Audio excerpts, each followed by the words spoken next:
செங்கத்தில் போலீசாரால் தாக்கப்பட்ட மூவருக்கும் சென்னை ராஜீவ்காந்தி அரசு மருத்துவமனையில் சிகிச்சை அளிக்க வேண்டும் என சென்னை உயர்நீதிமன்றம் உத்தரவிட்டிருக்கிறது. இது தொடர்பாக அந்த குடும்பம் தொடர்ந்து இந்த வழக்கில் இந்த உத்தரவு பிறப்பிக்கப்பட்டிருக்கிறது. இதுகுறித்த கூடுதல் விவரங்களை வழங்க நமது செய்தியாளர் முகேஷ் காத்திருக்கிறார். அவருடன் பேசலாம். முகேஷ், பாதிக்கப்பட்ட குடும்பத்தினர் தொடர்ந்த வழக்கில் என்னென்ன கோரப்பட்டிருந்தது? சென்னை உயர்நீதிமன்றம் பிறப்பித்திருக்கும் உத்தரவில் வேற என்னென்ன சொல்லப்பட்டிருக்கு? பஸ்மலேருந்து வழக்கு பார்த்தீங்கன்னா, கடந்த வாரம் வந்து 3 காவல்துறை திருச்சி செங்கம்ல இருக்கிற கடை வீதியில கடைக்கு போயிட்டு உள்ள அவங்க கணவன் மனைக்குள்ள ஏற்பட்ட பிரச்சனையில தலையிட்ட 3 காவல்துறையினர் இந்த சம்பவத்தில் ஈடுபட்டு அவங்க 3 பேரையும் கண்மூடித்தனமா தாக்கியிருக்காங்க. இதனால ராஜா, அவரோட மனைவி ஆட்டோ டிரைவர் ராஜா, அவரோட மனைவி உஷா மற்றும் அவரோட மகன் 3 பேரையும் வந்து காவல்துறையினர் 3 பேரும் தாக்கியிருக்காங்க. இது தொடர்பான செய்திகள் வந்து கடந்த பல நாட்களாக ஊடகங்கள்லையும் வாட்ஸ்அப்லையும் பரவிக்கிட்டு இருக்குது. இந்நிலையில வந்து இது தொடர்பாக நடவடிக்கை எடுக்கணும்னு கேட்ட மனு வந்து நேற்று முன்தினம் தலைமை நீதிபதி வந்து 3வது நபர் முறையீடு செஞ்சதை வந்து தள்ளுபடி பண்ணிட்டார். இந்நிலையில வந்து அந்த சம்பவத்தில் பாதிக்கப்பட்ட ஆட்டோ டிரைவர் ராஜா நீதிமன்றத்தில் வழக்கு தொடர்ந்திருக்காரு. அதுல அவங்களுக்கு வந்து ஒரு 3 கோரிக்கைகள் வச்சிருக்காங்க. முதலாவது பார்த்தீங்கன்னா, தங்களுக்கு வந்து உரிய மருத்துவ சிகிச்சை வழங்கணும், தங்களுக்கு உரிய போலீஸ் பாதுகாப்பு வழங்கணும். இன்னொரு முக்கியமான கோரிக்கை வந்து தங்கள் மீது தாக்குதல் நடத்திய காவல்துறையினர் மீது சட்டப்படி வழக்கு பதிவு செய்து விசாரணை நடத்தணுன்ற 3 கோரிக்கைகள் வைத்திருந்தாங்க. இந்த நேற்று பதிவு செய்யப்பட்ட வழக்கு வந்து இன்று சென்னை உயர்நீதிமன்றத்தில் நீதிபதி PN பிரகாஷ் முன்னிலையில் விசாரணைக்கு வந்தது.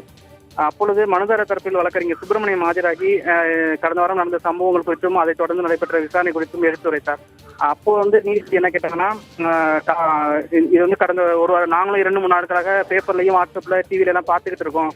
அதே சமயத்துல இந்த காவல்துறையினர் வந்து ஒரு பேஸ்லெஸ் பிஹேவியர்ல இது மாதிரி நடந்து கொண்ட முறையில வந்து நீதிமன்றம் வந்து ஏற்றுக்கொள்ளாது. அதே நேரத்துல வந்து அவங்க காவல்துறை மீது நடவடிக்கை எடுப்பதற்கு முன்பாக பாதிக்கப்பட்டவர்கள் பாதுகாப்புடன் இருக்க வேண்டும் என்பதை உறுதி செய்யணும். அதனால உடனடியாக 3 பேரையும், திருவண்ணாமலை சிகிச்சை பெற்று வரும் 3 பேரையும் சென்னையில் இருக்கிற அரசு பொது மருத்துவமனை, ராஜீவ்காந்தி அரசு பொது மருத்துவமனையிலேயோ அல்லது சிம்சன் அருகே உள்ள மல்டி சூப்பர் ஸ்பெஷாலிட்டி ஹாஸ்பிட்டல்லையோ சிகிச்சை அளிக்கணும்னு சொன்னாரு.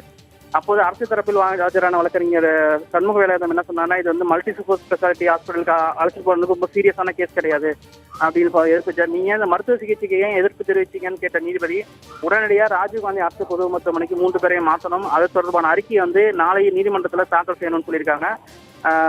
மாற்று தொடர்பாகவும் மாற்றப்பட்டு சிகிச்சை என்ன அளிக்கப்பட்டிருந்த அறிக்கையை நாளைக்கு மாலைக்குள்ள தாக்கல் செய்யணும். இந்த வழக்கு வந்து திங்கட்கிழமை ஒத்தி வைக்கப்படுறதா நீதிபதி தெரிவிச்சிருக்காரு. பத்மபிரியா, முகேஷ், எதன் அடிப்படையில் இது மல்டி சூப்பர் ஸ்பெஷாலிட்டி ஹாஸ்பிட்டலுக்கு போற அளவுக்கு சீரியஸான ஒரு பாதிப்பு கிடையாதுங்கிறது அரசு தரப்பு வழக்கறிஞர் சொல்லியிருக்காரு, நீங்க சொல்ல முடியுமா? அரசு கட்டாயமா அரசு தரப்பு வழக்கறிஞர் என்ன சொல்றாருன்னா, இது வந்து தாக்குதல் நடத்துவது உண்மைதான். அது தொடர்பாக வந்து நாங்கள் ஆர்டிஓ விசாரணைக்கு இப்போ உத்தரவு போட்டிருக்கோம். அதே நேரத்தில் வந்து 3 காவல்துறையினரும் வந்து ஆர்மட் ரிசோர்ட் போலீஸ்க்கு வந்து டிரான்ஸ்ஃபர் பண்ணியிருக்கோம். அந்த மாதிரி உடனடி நடவடிக்கை எடுத்திருக்கோம். ஆர்டிஓ என்கொயரியோட ரிப்போர்ட் வந்த பிறகுதான் அவங்க காவல்துறை மீது வழக்கு பதிவு செய்யறது தொடர்பாக முடிவெடுக்க முடியும். அதே நேரத்தில் அவங்க வந்து அரசு தரப்பு வழக்கறிஞர் ஏன் மறுக்கிறார் என்பதற்கான காரணத்தை வெளிப்படையாக சொல்லாவிட்டாலும் காயத்தோட தீவிரம் வந்து குறைவான அளவில் இருக்கிறத கூட ஒரு காரணமா இருக்கலாம் அப்படின்னு தெரிவிக்கிறாரு. அதுக்குதான் நீதிபதி கண்டனம் தெரிவித்து, ஏன் வந்து மல்டி ஸ்பெஷாலிட்டி சூப்பர் ஹாஸ்பிட்டல் வந்து உங்களுக்கு மருத்துவ சிகிச்சை கொடுக்கல, உங்களுக்கு என்ன இடைஞ்சல் இருக்குது?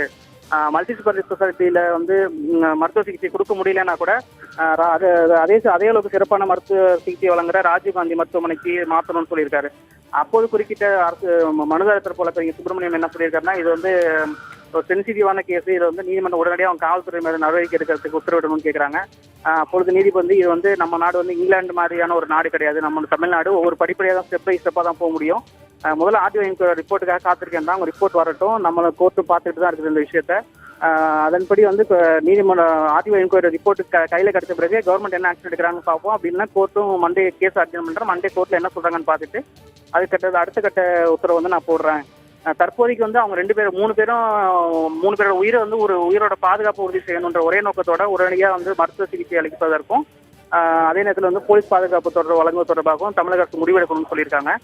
திங்கட்கிழமை இந்த வழக்கு மீண்டும் விசாரணைக்கு வரும்பொழுது அரசு தரப்புல வந்து காவல்துறை மீது என்ன நடவடிக்கை எடுக்கப்பட்டது அப்படின்றது தொடர்பான விவரங்கள் வந்து விளக்கமாக தெரிவிக்கப்பட்டிருக்கிறது.